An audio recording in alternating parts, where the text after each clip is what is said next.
റോത്താങ് പാസിൽ നിന്നും ഉത്ഭവിച്ച് കുളു മണാലി കൂടി പഞ്ചാബിലേക്ക് ഒഴുകുന്ന നദി.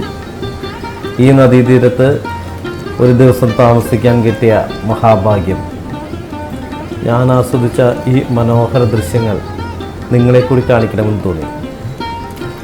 വീഡിയോയിലേക്ക് എല്ലാവർക്കും സ്വാഗതം.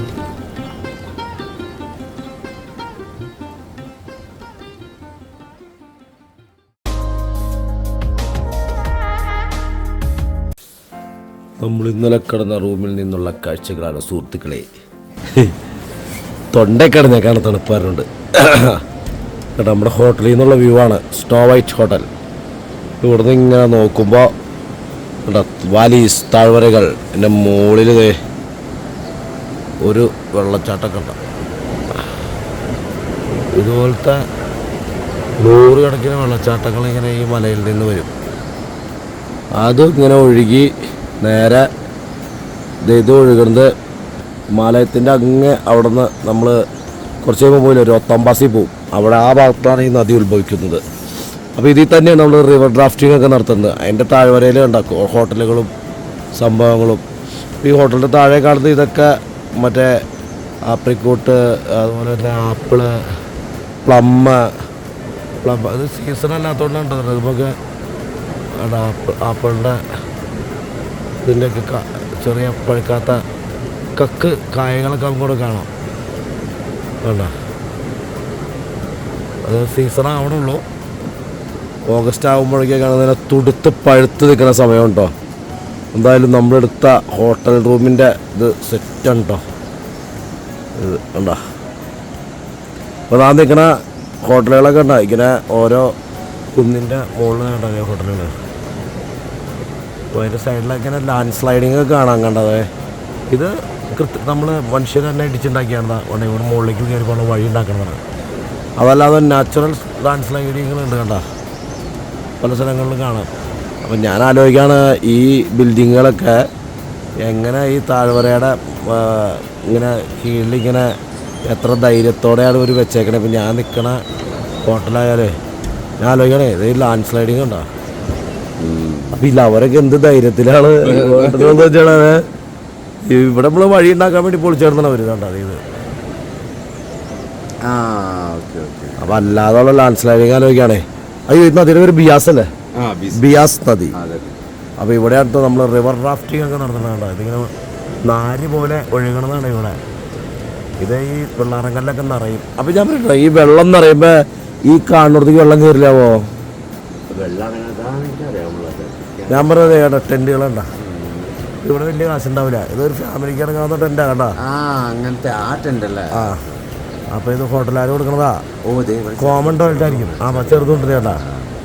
ഇത് ചിലപ്പോൾ ഒരു 250-300 ആയിരിക്കും റേറ്റ്, സിംഗിൾ ടെൻറ്റുകൾ. അല്ലെങ്കിൽ നമ്മുടെ കയ്യിലുള്ള ടെൻ്റ് അടിച്ച് എന്തായിരിക്കും, അത് സ്ഥലം കൊടുക്കായിരിക്കും. ഇത് ഹോട്ടലുകാർ അടിച്ച് കൊടുക്കണതാ. ഇതിന് ചിലപ്പോൾ ഒരു 1000 രൂപ താഴേക്ക് ഉണ്ടാവുള്ളൂ.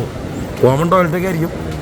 പക്ഷേ നമ്മുടെ മറ്റേ തണുപ്പിന് അത് അങ്ങനെ അതേടെ ഗിയറൊക്കെ ഉണ്ടെങ്കിൽ, കിറ്റൊക്കെ ഉണ്ടെങ്കിൽ കിടക്കാം, അല്ലെങ്കിൽ മുമ്പി പോവും. അപ്പം അങ്ങനെ ഞങ്ങൾ പതുക്കെ നടക്കാൻ പോവുകയാണ്. ഓക്കെ, നമ്മൾ ഇവിടെ ആട്ടോ നല്ല തങ്ങിയത്. റിസൾട്ട് അതിൻ്റെ ഫ്രണ്ടിൽ തന്നെയുണ്ട് ആപ്പിൾ മരങ്ങൾ. ആപ്പിൾ ആയിട്ടില്ല, കക്കാണ്. ഞങ്ങളിപ്പോൾ രാവിലെ എഴുന്നേറ്റിട്ട് ഒന്ന് നടക്കാറിങ്ങിയതാണ്. ഒരു 7:30 അവിടെ ബ്രേക്ക്ഫാസ്റ്റ് റെഡി ആവുള്ളൂ. ഞങ്ങൾ നേരത്തെ ഉണ്ട്, കാരണം ഇന്ന് റോത്താംഗ് പാസ് പോകാനുള്ളതാണ്. അപ്പോൾ അത് രാവിലെ പോയാലാണ് അവിടെ നല്ല തിരക്കാണ്. ഇപ്പോൾ ഡൽഹിയിൽ നിന്നുള്ള എല്ലാ വെക്കേഷൻ സ്റ്റാർട്ട് ചെയ്തേക്കാണ്. അപ്പോൾ സ്കൂളുകളൊക്കെ ചൂടായതുകൊണ്ട് അപ്പോൾ എല്ലാവരും വെക്കേഷൻ ആഘോഷിക്കാനായിട്ട് പിള്ളേരെ കൊണ്ട് വരുന്ന സമയമാണ്. അതുകൊണ്ട് റോത്താംഗ് പാസിലേക്കൊക്കെ നീണ്ട ക്യൂ ആണ്. നമ്മളെല്ലാം മൂന്നാറിൽ എന്നിട്ട് മാട്ടുപ്പെട്ടിക്ക് പോകണ റൂട്ട് പോകണ അവസ്ഥയാണ്. നമ്മൾ വണ്ടിക്ക് പോയാൽ വൈകിട്ട് എത്തുള്ളൂ. അപ്പോൾ വൈകരുതല്ലോ. 8 മണിക്ക് നമ്മളെ ടാക്സി വരുമ്പോൾ കൊണ്ടുപോകാനായിട്ട് നമ്മൾ അതിനും റെഡി ആയിട്ട് എത്തുന്നതാണ്. അപ്പോൾ ഞങ്ങൾ ബിയാസ് നദിയുടെ ഒരു കാഴ്ച ഇവിടെ ഒരു പാലത്തമ്മയുണ്ട്, അത് കാണാൻ പോവുകയാണതേ. ഈ ആപ്പിൾമേ ഇല കുറവാ, മറ്റേ ഇതാണ് കൂടുതൽ അല്ലേ. ഓഗസ്റ്റ് മാസമാണ് ഇതിൻ്റെ ഫ്ലോട്ടിങ് ടൈം. ഇത് ശരിക്കും പറഞ്ഞാൽ കക്ക് വിത്തുകൾ വന്നുകൊണ്ട് അവിടെ എപ്പോഴും മലയിൽ നിന്ന് ഇങ്ങനെ വെള്ളം വന്നുകൊണ്ടിരിക്കും. നമ്മുടെ ഹോട്ടലിരിക്കുന്നതും ഒരു കുന്നിൻ ഇത് ഈ സൈഡിലെ മലയ്ക്ക് അത്ര ഹൈറ്റ് ഇല്ല കേട്ടാ. ഇങ്ങനെ തന്നെ കാണുന്ന മഞ്ഞി അങ്ങോട്ട് ഇങ്ങനെ പൈൻ ഫോറസ്റ്റ് അല്ലേ, അത്ര ഹൈറ്റ് ഇങ്ങോട്ടില്ല. ആ അവിടെ പോയി നിന്ന് ഇങ്ങോട്ട് നോക്കുമ്പോൾ ഇവിടെയൊക്കെ വഴിക്ക് ഹോട്ടലുകളാണ്, ഒരു വണ്ടിക്കുള്ള വഴിയുള്ളൂ. പോണ വഴിക്കൊക്കെ ഇങ്ങനെ ആപ്പിൾ മരങ്ങളുണ്ടോ ഒക്കെ ഇങ്ങനെ ഇത്തിട്ട് നിൽക്കുകയാണ്. കായ് വന്ന് ഒക്കെ ആപ്പിളുണ്ടായി താഴ്വര കംപ്ലീറ്റ്. അങ്ങനെ മലമുകളിൽ നിന്ന് വെള്ളം വന്നുകൊണ്ടിരിക്കുകയാണ് എല്ലാവർക്കും. ഇതൊക്കെ നമ്മുടെ ഇടുക്കി പോലെ തന്നെ.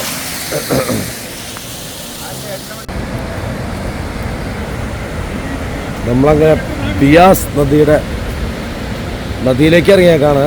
എന്താ ഈ പാലത്തുമേഖലയാണ് ഇപ്പോൾ നമ്മൾ ഹോട്ടലിലേക്ക് ഇങ്ങനെ വരുന്നത്. ഹോട്ടലിലേക്കുള്ള വഴി ഇതൊക്കെ ടെൻറ്റുകളുണ്ടോ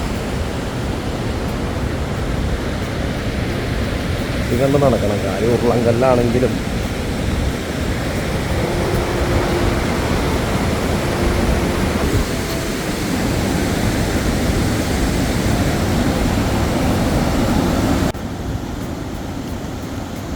നമ്മൾ ഉദ്ദേശിക്കുന്ന കോഴ്സ് അല്ലാത്ത വെള്ളത്തിന് ഹൈ പവറിലാണ്. നമ്മൾ ഏഴാറ്റുമുഖത്തൊക്കെ മാറി. പക്ഷേ ഏഴാറ്റുമുഖത്തെ പാറകൾ പോലെയല്ല, വെള്ളാറങ്കൽ പോലത്തെ ഉരുളൻ പാറകളാണ് ഈ നദിയിലുള്ളത്.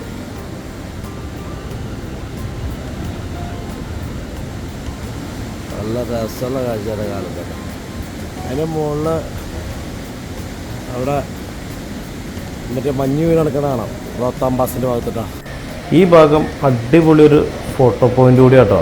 ഞങ്ങളിവിടെ നിന്ന് ഒരുപാട് പോസുകളൊക്കെ ചെയ്ത് ഒരുപാട് പടങ്ങൾ എടുത്തിട്ടോ. വളരെ മെമ്മറബിളായിട്ടുള്ള ഒരു നിമിഷങ്ങളാണ് ഇവിടെ. നല്ല തണുപ്പാട്ടോ, നിൽക്കാൻ പറ്റില്ല. വെള്ളത്തിൽ തൊടാൻ പേടിയാവണം, കാരണം ഒട്ടക്കത്തെ തണുപ്പാ, കയറിപ്പോവാം. രസം കേട്ടോ, ഒരു പ്രത്യേക ഫീലാ. കല്ലിൻ്റെ സ്വഭാവം കണ്ട ഒരു വെള്ളാറങ്കല്ലിൻ്റെ ഒരു സ്വഭാവത്തിലാണ് കല്ലുകൾക്ക്. നമ്മുടെ ഇത് ഇങ്ങനത്തെ കല്ലുകളാണ് കേട്ടോ മൊത്തം ഈ പുഴ നിറച്ചും. അല്ലാതെ മണലില്ല. മണൽ ഇതാണ്, അത് തീരത്ത് മാത്രമേ ഉള്ളൂ. ബാക്കിയൊക്കെ മണലൊക്കെ ഇങ്ങനെ ഒഴുക്കിലിങ്ങനെ പോയി ഈ കല്ലുകൾ മാത്രമേ ഉള്ളൂ. ഇവിടുത്തെ മണ്ണിൻ്റെ സ്വഭാവം ഇതാ, ഒരു വൈറ്റ് കളറുള്ള മണ്ണാണ്. കാരണം ഈ വെള്ളാറങ്കല്ല് പൊടിഞ്ഞിട്ടുള്ള മണ്ണാണുള്ളത്. അങ്ങനത്തെ ഒരു സ്ഥലമാണ്. ക്യാമ്പിങ് കണ്ടാ ആളുകൾ ബൈക്കേഴ്സും അവരൊക്കെ ക്യാമ്പ് ചെയ്യുന്ന സ്ഥലമാണ്. അപ്പോൾ അവർക്ക് കോമൺ ടോയ്ലറ്റൊക്കെ ആയിരിക്കും. നിസ്സാര കാശിനൊക്കെ കിട്ടും. 500 രൂപ റേഞ്ചിലൊക്കെ റൂമുകൾ കിട്ടും. ഈ തൊണ്ടവേദന പിടിച്ചു. അത് ഇവിടുത്തെ തന്നെയല്ല, ഡൽഹിയിൽ നിന്ന് വരുമ്പോൾ തന്നെ ഉണ്ടായിരുന്നു. ഫ്ലൈറ്റിൽ വെച്ച് പടിപാളി. പിന്നെ ഗുളികയൊക്കെ കഴിച്ച് ഇത്രയും നല്ലൊരു അവസരം കിട്ടിയിട്ട് തൊണ്ടവേദനയെന്ന് പറഞ്ഞ് റെസ്റ്റ് ചെയ്യാൻ പറ്റുമോ? 2 ദിവസം കൂടി എന്തായാലും ഇവിടെ 2-3 ദിവസം ഉണ്ട്. ഇന്ന് റോത്താങ് പാസിൽ പോയി ഫുള്ള് എൻജോയ്മെൻ്റാണ്. മഞ്ഞിൽ ബർഫിൽ കളിക്കും. നാളെ ഇവിടുത്തെ റിവർ റാഫ്റ്റിങ്. ഇതുപോലെ തന്നെ പുഴ ഒഴുകുന്ന സ്ഥലമുണ്ട് താഴത്ത്, അവിടെ റിവർ റാഫ്റ്റിംഗ് ഉണ്ട്. അവിടെ പോയി റിവർ റാഫ്റ്റ് ചെയ്ത് പിന്നെ പാരച്യൂട്ട് ഗ്ലൈഡിങ് ഉണ്ട്, അത് മുകളിലുണ്ട്. പിന്നെ ഇവിടെ സിപ്പ് ലൈനൊക്കെ ഒരുപാടുണ്ട്. പിന്നെ ബങ്കി ജമ്പിങ് ഉണ്ട്. ഒരുപാട് ആക്ടിവിറ്റീസ് ഉണ്ട് കേട്ടോ. ഇപ്പം ആക്ടിവിറ്റീസിന് ടൈമാണ്. മഞ്ഞിൻ്റെ സമയം ആവണുള്ളൂല്ലോ. മഞ്ഞിൻ്റെ സമയത്ത് ആക്ടിവിറ്റീസ് കുറവായിരിക്കും. അപ്പോൾ ഡൽഹിയിൽ നിന്നുള്ള ആൾക്കാരൊക്കെ ഉണ്ട്, നല്ല തിരക്കാണ്. ഒരു എല്ലായിടത്തും എട്ടിപ്പറ്റി ഫ്ലാഗ് ഇങ്ങനെ ഇട്ടേക്കൂല്ലേ, ഇത് കൊടി പോലെ. അത് വേറൊരു ചേട്ടന്മാർ ഹോട്ടലിൽ നിന്നൊക്കെ നമുക്ക് ഇത് ബുക്ക് ചെയ്ത് തന്നു, ടാക്സിയൊക്കെ. അപ്പം നിങ്ങൾ ആർക്കെങ്കിലൊക്കെ ബുക്ക് ചെയ്യണത് ഇവിടെ വന്നിട്ട് റോത്താങ്ങിലേക്ക് ടാക്സി മാത്രമേ പോവുള്ളൂ, വേറെ 2 വീലറൊന്നും വിടില്ല അങ്ങോട്ട്. അപ്പോൾ അങ്ങോട്ട് പോകാനുള്ള ഓരോ പാസുകളിലേക്ക് പോകാനുള്ള കിലോമീറ്റർ ദൂരവും കോണ്ടാക്ട് നമ്പറൊക്കെയാണത്. താല്പര്യമുള്ളവർക്ക് ബന്ധപ്പെടാം. ഇതാണ് അവിടുത്തെ വ്യൂ അല്ലേ. റോത്താം പാസ്, ഷിഗുല പാസ്, ബച്ചസ് പാസ്, ലേ ലഡാക്ക്. ഇതാണ് പറഞ്ഞ പാങ് തടാകമൊക്കെ അല്ലേ. ബിജ്ലി മഹാദേവ് ടെമ്പിള്, സ്പിറ്റി വാലി ഒരു പ്രധാന സ്പോട്ടാണ്. കീ വഴിക്കുക മൗണ്ടൈൻ ഫോഗ് ഒരു ബ്രിഡ്ജാട്ടോ ഇതൊക്കെ അപ്പം പിന്നെ ഈ ഒരു കെട്ടിയാക്കണേന് സ്ട്രോങ് ആയിരിക്കണമല്ലോ അത് ബന്ധപ്പെടുത്താത്തതുകൊണ്ടാണ് ഇത് പൊളിഞ്ഞാൽ പൊളിഞ്ഞു എന്നിട്ടത് വീണ്ടും പണിയും അതാണ് ഇവിടുത്തെ സിസ്റ്റം അതും കൃത്യം ഒരു വണ്ടിക്ക് കഷ്ടി പോകാനുള്ള വഴിയുള്ളൂ കേട്ടോ. ഒരു ട്രാവലറൊക്കെ വന്നാൽ അത് നിറഞ്ഞു പോകും. ഇതിലൂടെ ടിപ്പറും കാര്യങ്ങളൊക്കെ പോകുന്നു നമ്മൾ കണ്ടു. ഹിമാചലിൽ വന്ന് എങ്ങോട്ട് ക്യാമറ വെച്ചാലും ഫ്രെയിമാട്ടോ. അതുകൊണ്ട് ഫോട്ടോയ്ക്ക് പോസ് ചെയ്യാൻ ഇന്ന സ്ഥലമൊന്നുമില്ല. ഇവരൊക്കെ ചിലപ്പോൾ ലഡാക്കോ ഒക്കെ പോകുന്നതായിരിക്കും. കാരണം നമ്മൾ കാശ്മീർ കൂടി ലഡാക്ക് വരികയാണെങ്കിൽ ദൂരം കൂടുതലാണ്. പക്ഷേ മണാലിയിൽ നിന്നും ലഡാക്കിലേക്ക് ദൂരം കുറവാണ്. പക്ഷേ ഓൾട്ടിറ്റ്യൂഡ് ഭയങ്കര ഹെവിയാണ്. അങ്ങനെ ബിയാസ് നദി ഇങ്ങനെ കൃത്യം പറഞ്ഞു ഒഴുകാൻ കേട്ടോ. ഹെവി ഫോഴ്സാ. രസം വീട്ടാ. ഈ പാലം ഒരു പ്രത്യേക ആംബിയൻസാണ്. എല്ലാവരും ഫോട്ടോ സെഷൻ ഉണ്ട് ഇപ്പോൾ ഇവിടെ.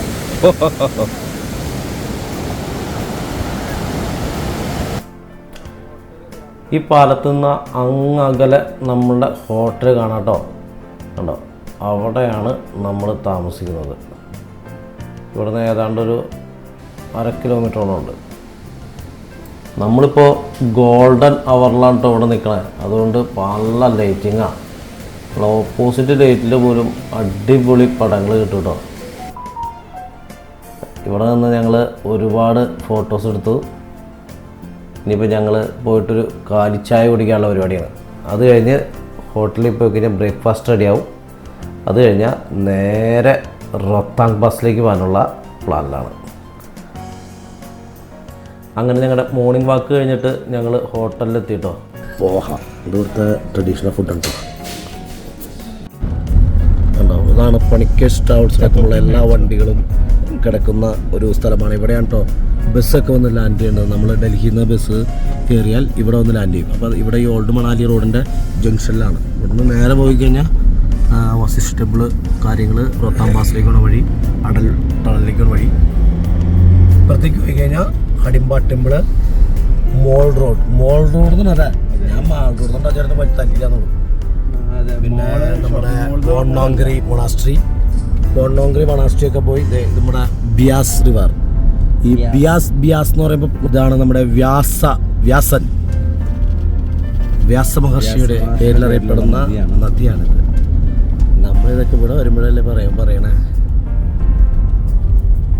ഞങ്ങളങ്ങനെ പകൽക്കാഴ്ചയൊക്കെ കണ്ടിട്ട് നദീതീരത്തെത്തിയപ്പോൾ അവിടെ ഒരു സുന്ദരിയായിട്ട് അണിഞ്ഞൊരുങ്ങി നിൽക്കുന്നു. ഈ വേനലിലും റോത്താങ് പാസിൽ നിന്നും മഞ്ഞുരുകി വരുന്ന ഈ വെള്ളത്തിൻ്റെ ഒരു ഫോഴ്സ് ഉണ്ടോ, എന്ത് ശക്തമായിട്ടാണെന്ന് പറയുന്നത് ഇവിടുത്തെ ഒഴുക്ക്.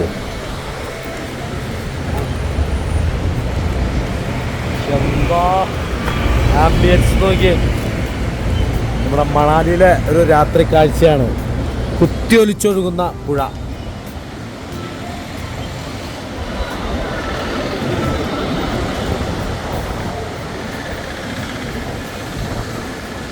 ടിബറ്റൻ ഫ്ലാഗ് പോലുള്ള ഹട്ടുകൾ.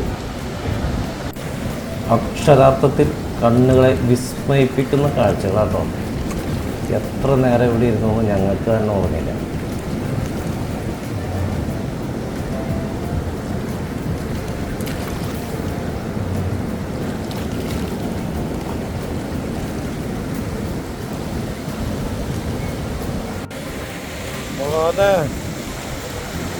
ആംബിയൻസ് മോനെ.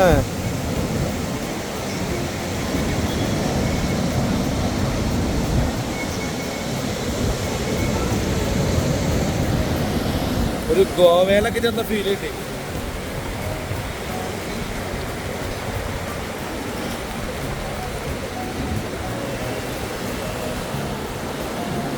എൻ്റെ ഈ യാത്രയിൽ എന്നെ ഏറ്റവും കൂടുതൽ വിസ്മയിപ്പിച്ച കാഴ്ച ഇത് തന്നെയാണ്.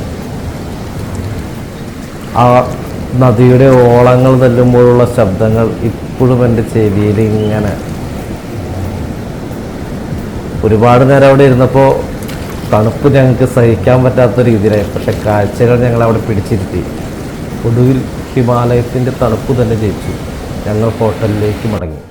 താമസിക്കുന്ന ഹോട്ടലാട്ടോ അപ്പോൾ ലിഫ്റ്റ് ഇറങ്ങി വരുന്നത് ഫസ്റ്റ് നമ്മുടെ റൂമാണ് 1001 ലക്ഷറി ഹോട്ടലാണ്. അടിപൊളി ഹോട്ടലാണ്. ഇവിടുത്തെ പ്രത്യേകതകൾ നമ്മൾ കാണിച്ചു തരാം.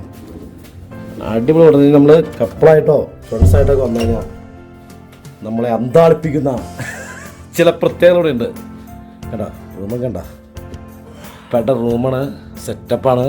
ഇവിടെ ഒരു റോയൽ ചെയർ ഉണ്ട്, സിംഹാസനം റോയൽ ചെയർ.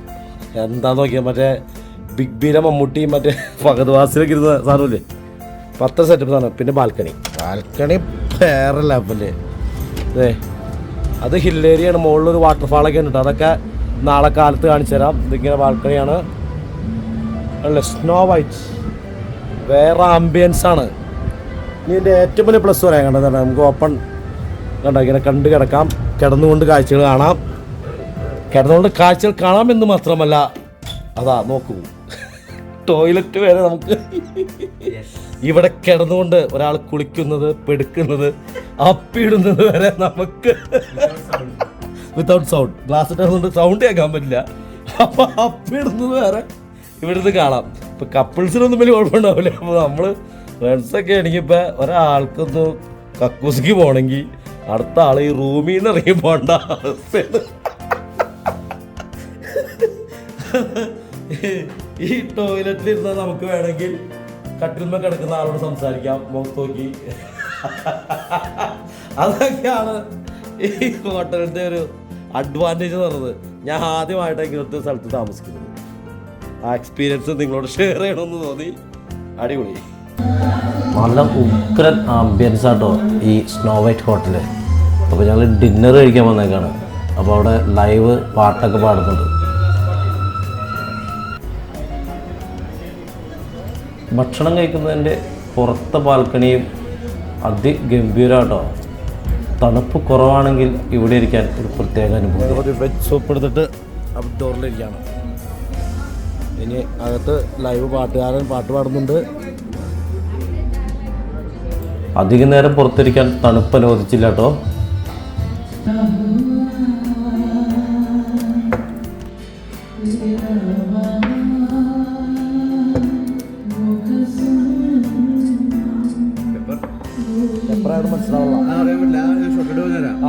ഉപ്പാണെങ്കിൽ കുറച്ചുകൂടെ ഉണ്ടാവുള്ളൂ, സപ്പാപ്പാണെങ്കിൽ കൂടുതൽ ഓട്ടം ഉണ്ടാവും.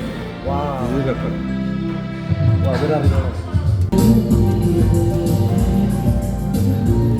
വെജുള്ളൂ അല്ലേ? വെജാ മട്ടൻ ടിക്കല.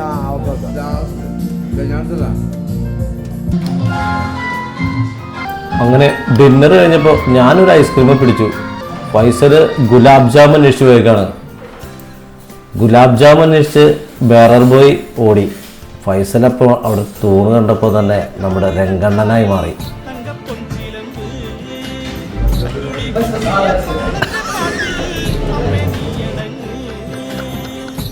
വേറെ മാറ്റി. അങ്ങനെ ഫുഡൊക്കെ കഴിഞ്ഞ് ഞങ്ങൾ അന്ന് കണ്ട കാഴ്ചകളൊക്കെ കൈവിറക്കി ഇങ്ങനെ ഇരിക്കാം കേട്ടോ. അപ്പം ഇനി നാളത്തെ കാര്യങ്ങളാണ് അടുത്ത പ്ലാനിങ്. നാളെ ഞങ്ങളിവിടെ വന്നത് എന്താണോ മനസ്സിൽ കണ്ടു വന്നത് അവിടേക്കുള്ള യാത്രയാണ്. അതായത് നമ്മൾ ഹിമാലയത്തിൽ പോകുമ്പോൾ അല്പം മഞ്ഞെടുത്ത് കയ്യിൽ പിടിച്ചില്ലെങ്കിൽ പിന്നെ എന്ത് ഹിമാലയൻ യാത്ര. സമുദ്രനിരപ്പിൽ നിന്നും 14,000 അടി മുകളിൽ ഉയരമുള്ള റോത്താങ് പാസിലേക്കാണ് കേട്ടോ നാളത്തെ ഞങ്ങളുടെ യാത്ര. അപ്പോൾ അടുത്ത വീഡിയോ റോത്താങ് പാസിലെ മഞ്ഞിലക്കളികൾ. മണാലി ഭാഗത്ത് വന്ന ടൂറിസ്റ്റുകളെ ഏറ്റവും കൂടുതൽ അട്രാക്റ്റ് ചെയ്യുന്നൊരു സ്ഥലം കൂടിയാണ് കേട്ടോ ഇവിടം. കാരണം ഇവിടെ ഒരുപാട് മഞ്ഞിലുള്ള ആക്ടിവിറ്റീസും കാര്യങ്ങളൊക്കെ ഉണ്ട്. പിന്നെ സ്നോ മൗണ്ടെയിൻ, ഹിമാലയത്തിൻ്റെ പ്രധാന കാഴ്ചകളെല്ലാം നമുക്ക് ഈ ഹൈറ്റിൽ നിന്നാണ് കാണാം. അപ്പോൾ അടുത്ത വീഡിയോ ഹിമാലയത്തിലെ മഞ്ഞുമലകളിലേക്ക്. അപ്പോൾ വീഡിയോ ഇഷ്ടപ്പെട്ട ഒന്ന് ലൈക്ക് ചെയ്യുക, ഷെയർ ചെയ്യുക, നിങ്ങളുടെ അഭിപ്രായങ്ങൾ കമൻറ്റ് ചെയ്യുക, സബ്സ്ക്രൈബ് ചെയ്യാനും മറക്കല്ലേ കേട്ടോ. അപ്പോൾ അടുത്ത വീഡിയോ കാണാം. Thank you.